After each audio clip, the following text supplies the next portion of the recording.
humans. Welcome to a new episode of Psicoactivo. Right now, I'm trying something a little different with the lighting. Let me know what you think, if you like it. Any suggestions you have to improve it are always welcome. So, as you guys know, because I told you yesterday was my birthday, and I was checking on some stuff on Twitter, and I realized something that I had no idea about. Mr. Art Bell, he has the same birthday as I do, June 17th. And that kind of inspired me to talk a little bit about him. Two of the clips that I remember the most from his time at the Coast to Coast radio show. He's considered one of the most important paranormal radio hosts ever. From anywhere you look at it, he covered everything. Like he covered the paranormal, he covered ghosts, he covered time travel. There are really cool, awesome time travel stories he has. He covered obviously Area 51, UFOs, remote viewing. He spoke to absolutely everybody from the community of all of these areas. But there are two clips that I really, really enjoy. I tried to find the one about Area 51, which is a famous caller that called on September 12th, 1997. It was an anonymous call, and it was a man who claimed to have worked there, and he claimed to know what these NHI were at the time, and then the call was cut off, and to this day everybody considers that this call was genuine. And I want to play you the clip right now and just let me know what you think. I found it from the Game Tech Politics Twitter account, who has a podcast. He put together a nice clip with no music or anything, just the voices and what happened during the call, what happened after it cut, what happened, the explanations they gave to why the call was cut eventually. And it's like a 6-minute clip, so here it is.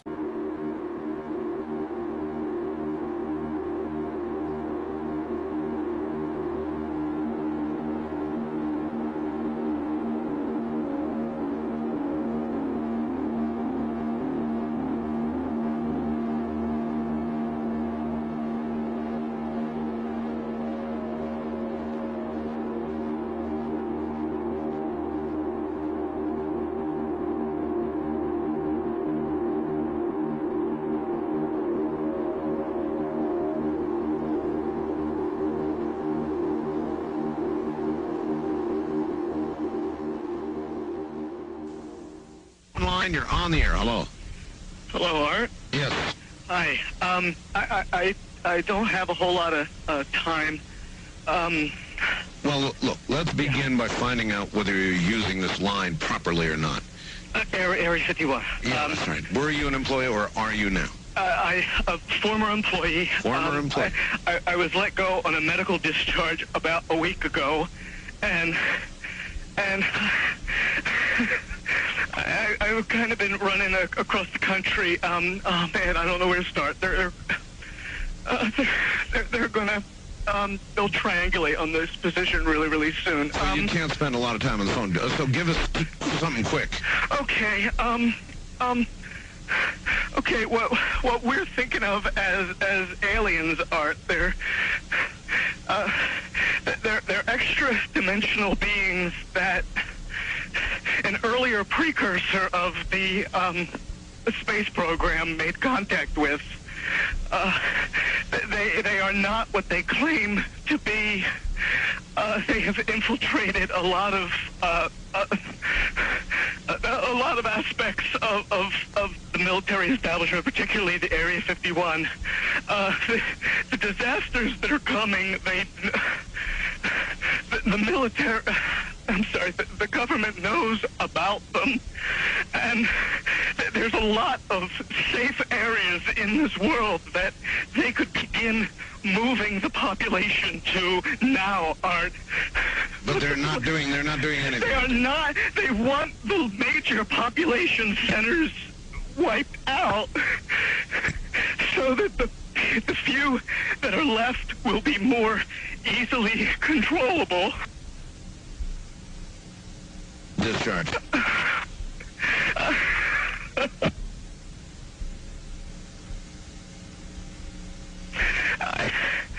I started getting...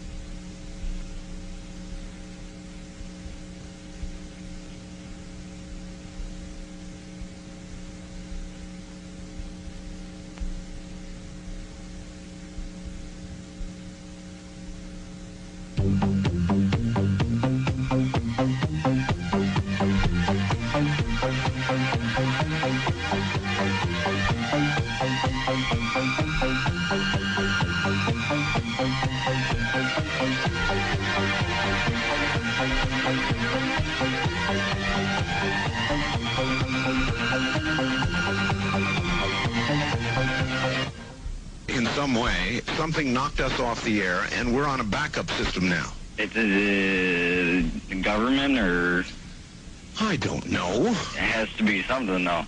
Well, did you hear? Now, you tell me because you were listening. That was awful strange. There was a really weird guy on the air when it went off? Yeah, real weirded out. Like going sort of sounding paranoid, Yeah. schizophrenic? Like crying and everything. Yeah. Yeah. And how far into the conversation was it when it went off? Just a couple, about 15, 20 seconds, I'd say. Oh, you Something like that. guys you really missed the call then, and I've got a feeling somebody didn't want you to hear it. Yeah, because it was really strange. All of a sudden, I'm hearing Mark Furman, and when That's I right. was Well, the network, of course, went immediately to a backup tape while we tried to figure out what blew up here. So that's what you heard happen. And then we're now on a backup link system to be on the air at all right now. So, well, I'm telling you. Am I on the air right now? You're on the air right now. Well, you better be, yes. And Where are you, by the way? I'm in Michigan. Michigan. Yeah, I called the other night, and I wanted to ask two things. Real quick. Well, I wanted to say one thing, and I wanted to ask another. Real quick. I wanted to ask if you could play that remote viewing one when you were while you go to Egypt. Yes. And also, I wanted to know all this stuff about, like, Area 51, if it's, like, the government's trying to put it out there like that, so, like, some other place isn't being watched as much. In other words, it's a big decoy. I see what you're saying. Aaron, apparently we'll be back after the news, I think. Sandy Beach here, inviting. He lost all transmit capability on this end. Here in Nevada, the transmitter went belly up suddenly for some unknown reason. I've never seen it do this in all the years that we've been on the air. I have never seen the transmitter in this way just simply fail, massively fail, like a massive heart attack or some kind. And so we have gone to a backup system to get signal to you right now, and I presume it is getting to you right now. Okay, so that's very interesting, right? He says interdimensional beings that are not what they seem like they are. And he's also saying that they've infiltrated everything. What does that mean? I know this clip is kind of old, but I wanted to talk about this because I've never talked about it on my channel, first of all. But more importantly, I wanted to make that connection because yesterday was Art Bell's 79th birthday. He would have been 79th on June 17th. And I think that we could use a little Art Bell right now, man. He passed away, obviously, in the early 2000s, I believe. The way he approached creating this content should be an example to follow.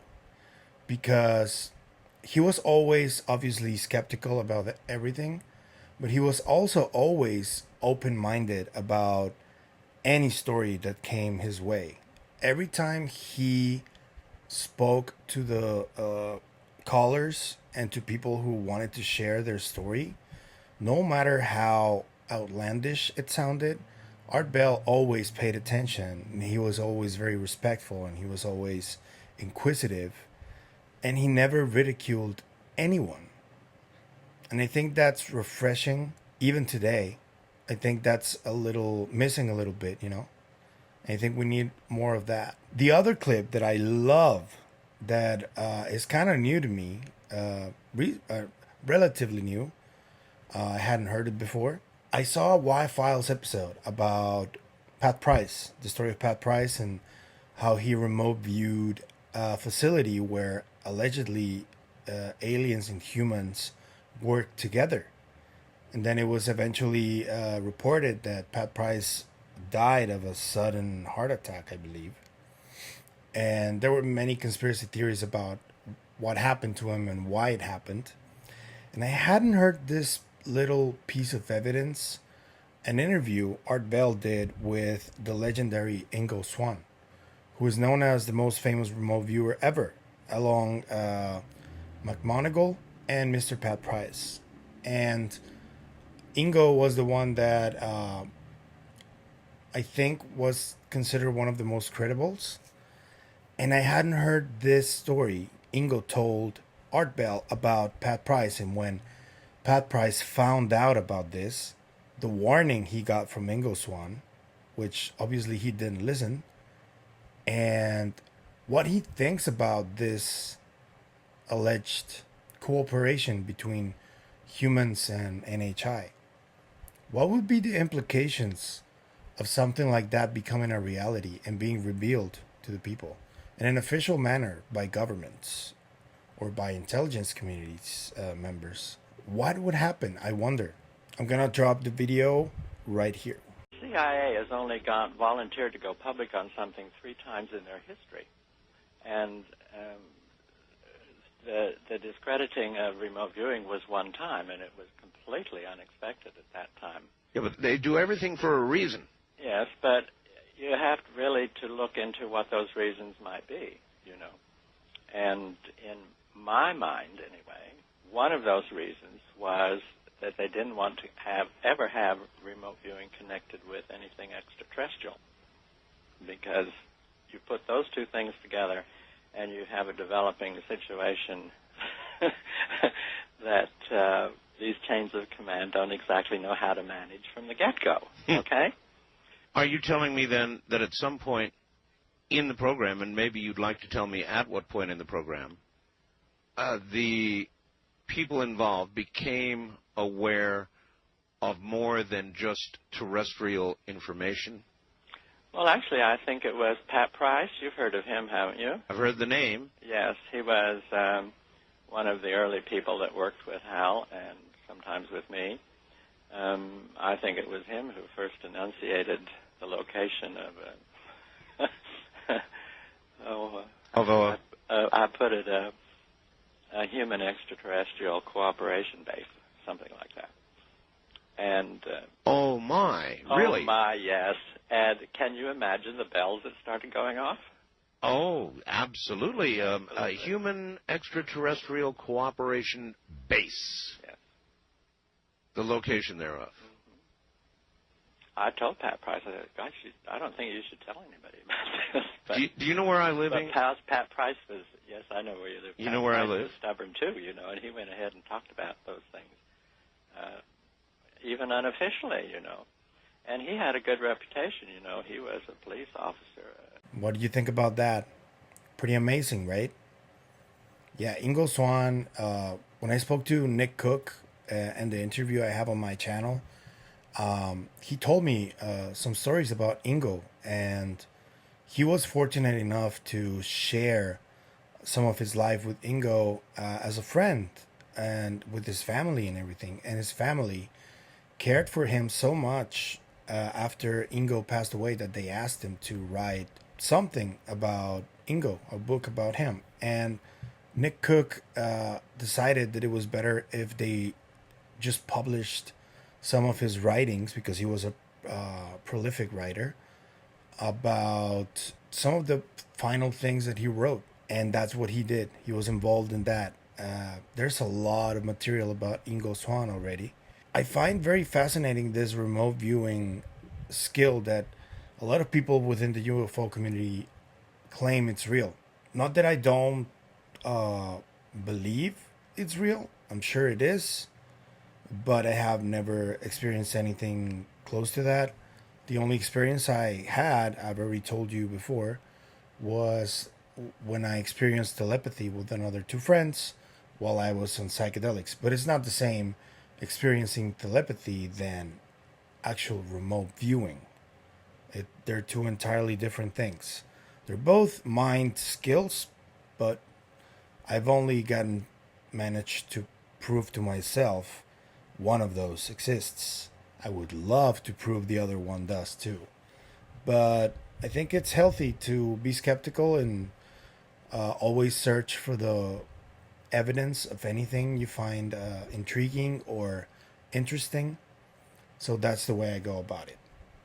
That's just me. But let me know what you think about the two clips. What do you think about Art Bell's career overall? What did he mean? How important was he? Or could you describe his importance within the not just UFO community, but the entire paranormal journalism world? Because he was one of the most important names in this whole field. There's a lot of young people that don't know much about him, and I wish they did. There are a lot of great videos on YouTube, entire shows Art Bell did with, you name it, every single famous person from that era likely spoke to him. When I found out we shared a birthday, I was really honored because I've always looked up to him, and I had no idea he had the same birthday as I do. So there's my little homage to Mr. Art Bell. May you rest in power, sir, and happy birthday. I also want to talk a little bit about the support that you guys have given me since I opened the account and on PayPal. It's amazing. I really can't believe it. I was really happy with the way people are responding to that. Thank you so much. It really means the world to me. And I just want to keep going, you know. I want to talk to everybody. I want to create debate tables between big names in either film industry or inside the UFO community, so we can have educated discussions, like like a round table of people's careers and what they think about the phenomenon and their ideas. That's one plan that I envisioned for the future. And the more I keep doing this work, I'm sure I'm gonna get closer to that eventually. But if you like this video and if you like the content that I create, the ways in which you can help is by sharing, commenting, subscribing, turn on the bell notifications. It helps the channel keep growing. And if you do want to support even further, I still don't have a Patreon, but I'm going to get one eventually. Right now, there's an All My Links channel, and you can support me there if you like. Thank you in advance to everybody. I also wanted to talk a little bit about some of the plans that I have for the upcoming about month or so. I have an interview with Professor Brown from Ohio University, Stephen Brown. He spoke with Andy from that UFO podcast recently, and he's the one who got viral with that lecture about the Nazca mummies, which was very interesting. I checked out the interview he did with the folks at the Roswell Daily Record, and I checked out the Andy interview, and I will go out of my way to ask different questions and create a different type of conversation with him, because I've always been very keen on speaking to a philosopher about the implications that knowing about the UFO reality would be like. And this is my opportunity, so I want to seize it. I am not going to ask for questions for Professor Brown because I already have like a planned road that I want to take.